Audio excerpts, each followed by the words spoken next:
Are you an exercise coach or on your own wellness journey? You're in the right place. 7 Movements presents. Welcome to the Ask Sitter Show with your hosts, Dan Tatton and John Sinclair.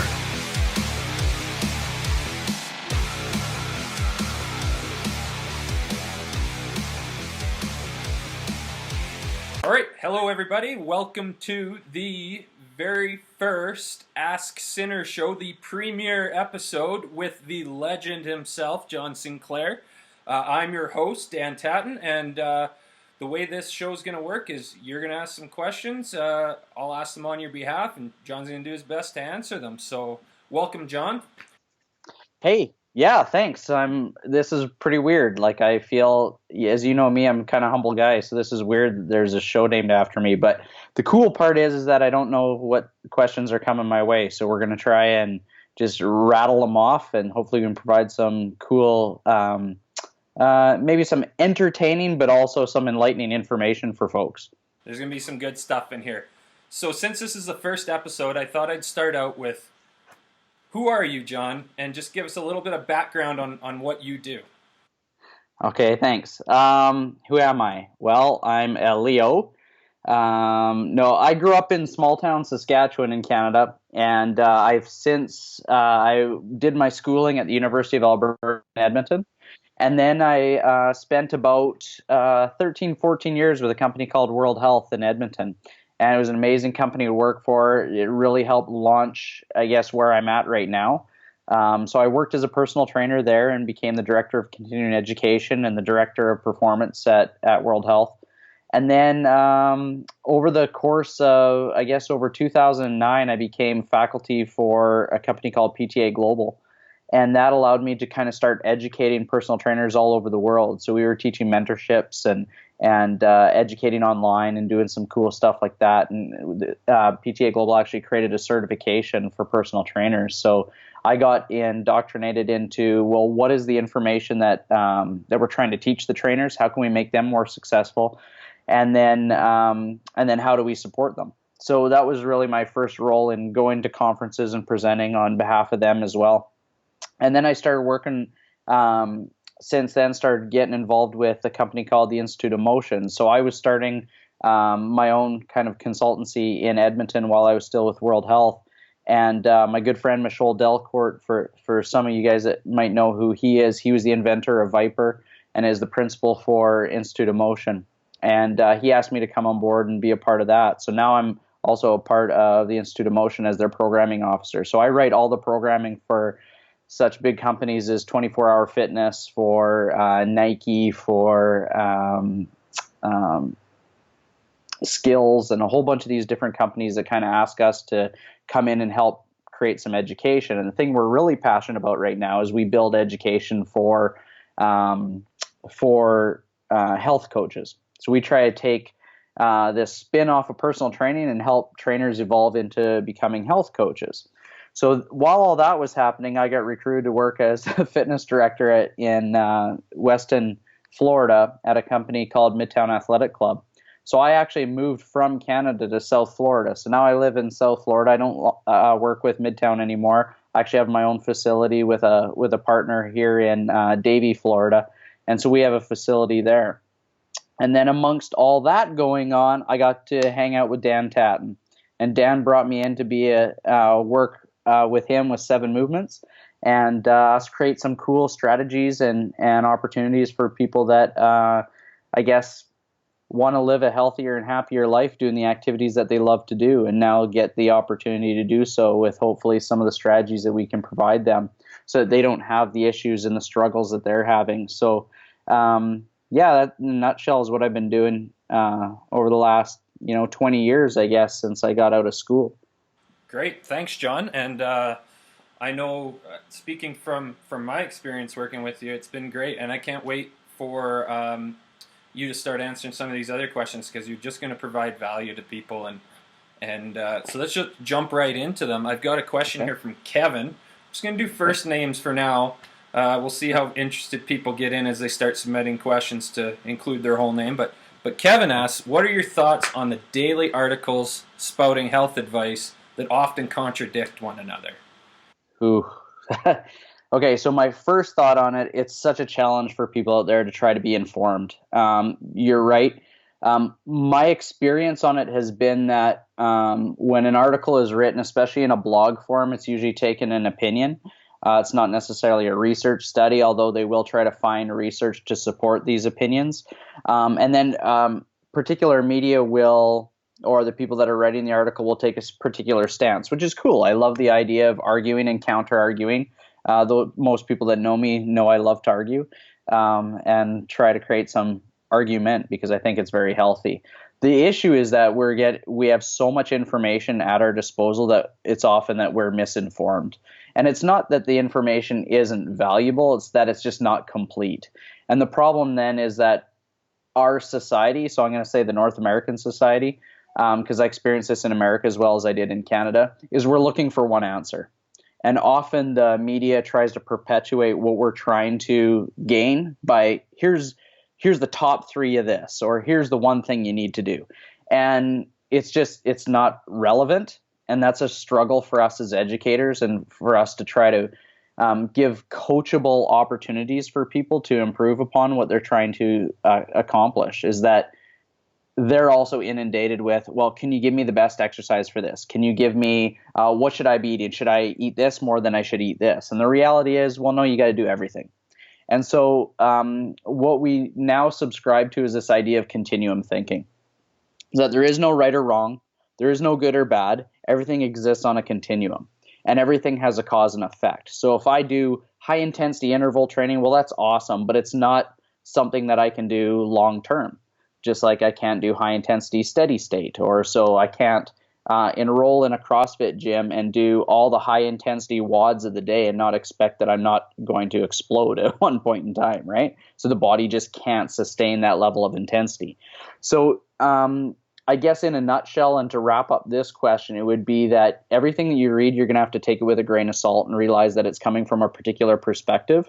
But then to take that perspective and then go ahead and try to go, well, what would be the other side of it?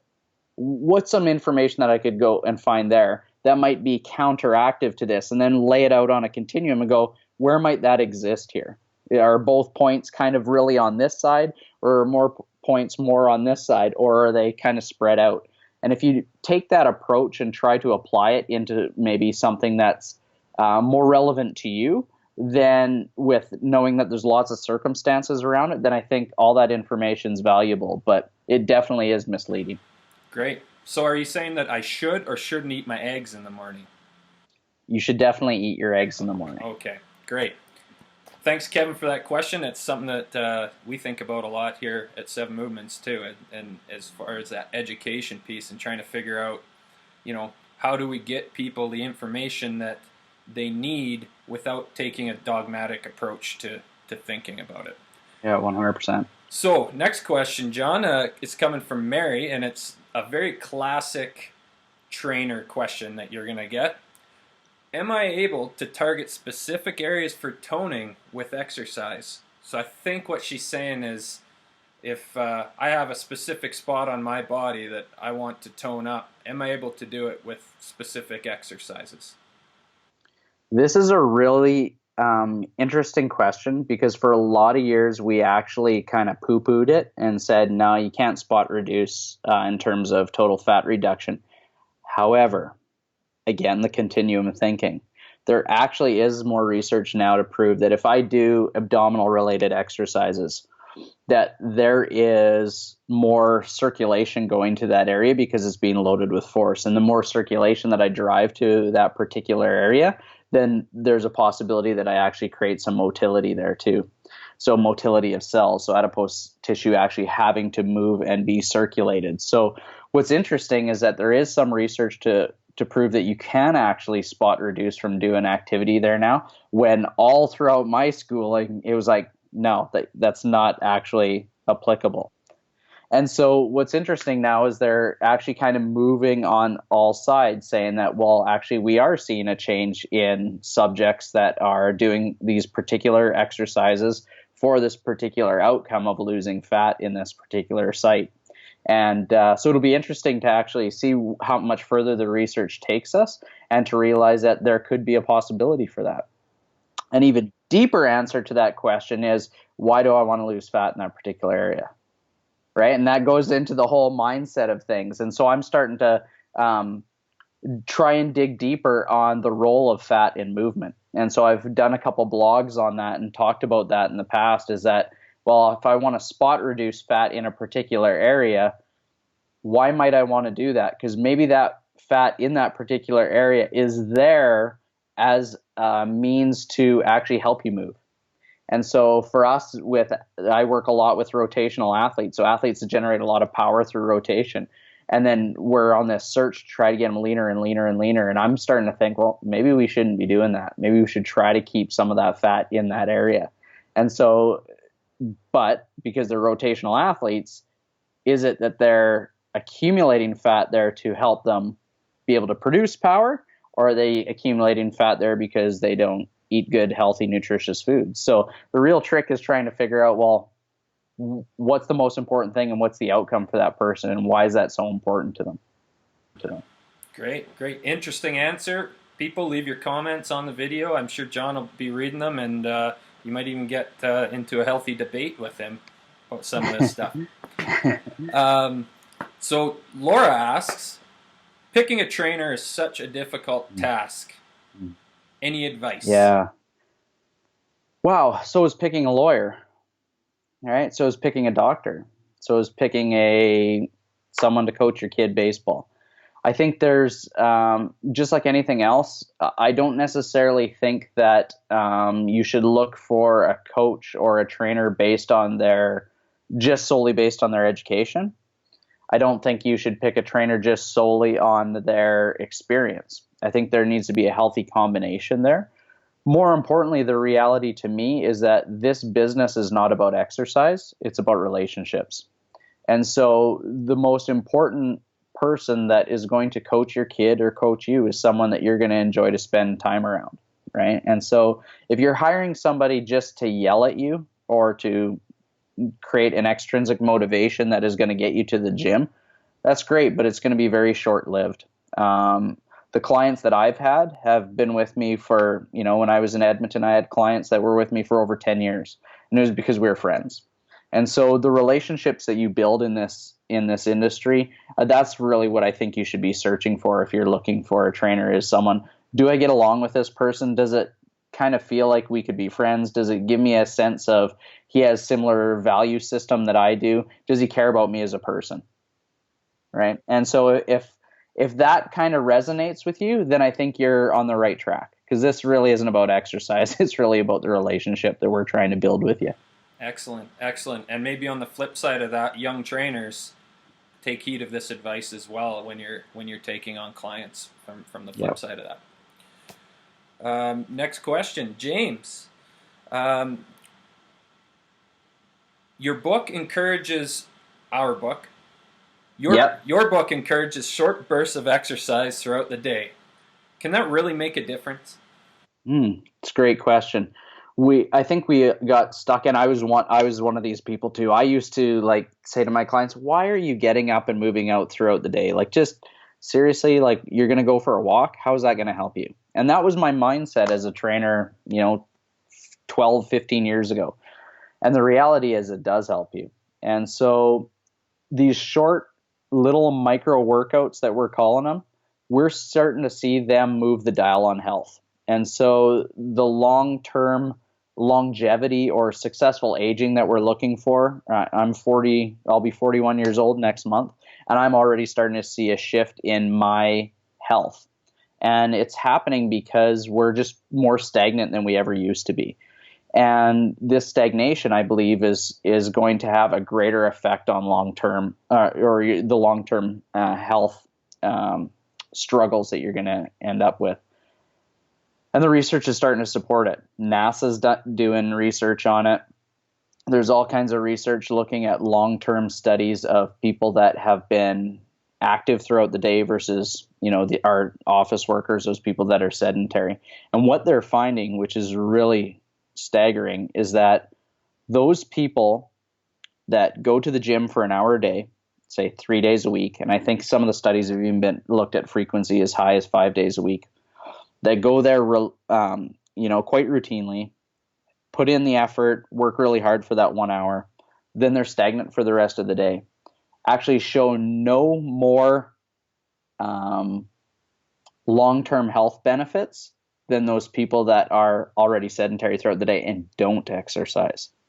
So when you really rewind this, we're trying to encourage people to go to the gym and do this, and that's fantastic because that's definitely going to help your short-term wellness. But the reality is you also need to be active throughout the day. And so that's why, with 7 movements, we were like, man, this is not only a cool opportunity for us here to start educating people on this, but also to help folks understand that just getting up every hour for 7 minutes is an opportunity for you to have more energy throughout the day, be more productive at work, and also live longer, because the research is starting to support it as well. Last question comes from Sarah, who I'm assuming is probably a coach or a trainer. And she's asking, what are some of the trends that you're seeing in the fitness industry that you like, and maybe one or two that you don't like? Wow, that's great. This could be a segment in itself, right? And so maybe we could even expand on this further. Here's a really popular trend, and we talked about it a little bit earlier, and that is this idea of high intensity exercise. And I'm in South Florida, and so in South Florida, it is a very we'd say cosmetic place to live. People are really concerned with their looks, really concerned with how their body looks on the beach, seeing as the beach is only 15 minutes down the road. And you're starting to see that the answer for these people has been high intensity exercise. And we can't do anything that isn't super high intensity. High intensity exercise is crucial for health, but it's also not sustainable. So when you go and you enlist in certain interval training programs or certain steady state training programs that are out there, just know that you also need to give your body opportunity to recover. And so that's one trend that is, I think, can be damaging and can break some people down, is this thing that they have in their head that the only effective exercise that I should be doing is high intensity interval training. And that's not true. If we only ever do one type of training, then you're only ever going to get one benefit physiologically from that one type of training. And there's so much stuff that comes from just an all-around exercise program. So let's look at high-intensity interval training is great for producing a high EPOC. EPOC stands for exercise post-oxygen consumption. So how the body actually burns fat at rest after your exercise. So that's a really important one. It'll increase your testosterone. It'll increase your growth hormone. So those hormonal responses are great. It'll help you build, if you're doing exercise that's high intensity with load, right? So I'm actually having to carry and overcome external resistance. That's going to build a bigger left ventricle in the heart. So really important stuff. But if I only do that, how important is having a really big left ventricle in your heart if you have really small chambers and you can't get a lot of blood into those chambers of the heart? So then I also need to do some aerobic activity, stuff that's under your threshold of maximal intensity, right? So I've got max intensity, I've got anaerobic threshold, which is that point where you're like, and you're having a hard time getting more oxygen into you, right? And you're feeling like your muscles are going to explode. Just working below that threshold is going to be healthier. You're going to get a greater chamber to the heart. So those people that are very aerobically fit, those people can go forever and not stop. Those people tend to have large chambers of the heart. But if they don't do any external resistance stuff, they get weak ventricles. And so that's why it's important to do both, right? And so this trend of high intensity being the only type of exercise you should be doing because these are your health benefits. Well, there's some of the health benefits, but they're not all the health benefits. So again, when it comes to the continuum thinking, we need to know that everything exists on a continuum, and we need to be doing both of those. Anything positive I'm seeing? Can I complain about one other trend that's out there? Okay.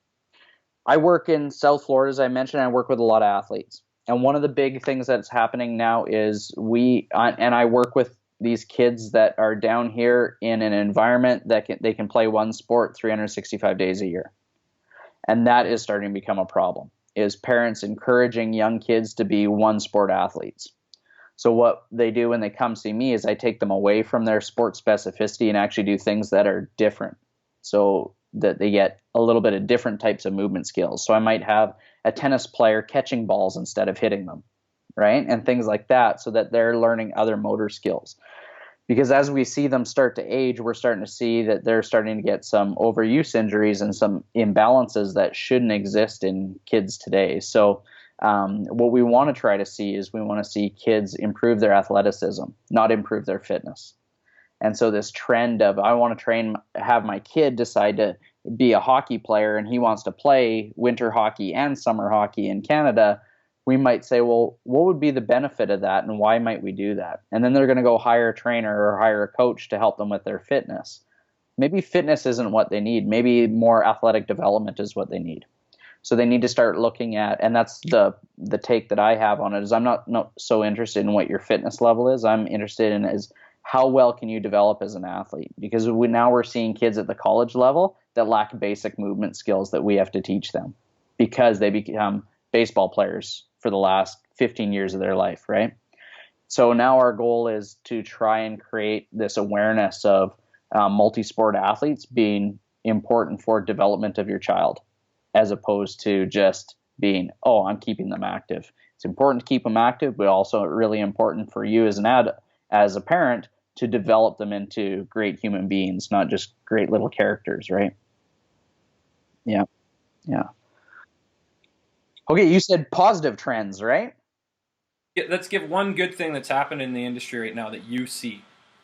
Yeah, well, and I'm a bit biased, but I think there's a great opportunity for health coaching. And that is this shift away from training where I'm going to tell you what to do and you have to listen to me. And the trend that's going towards, well, I'm going to ask you what you want.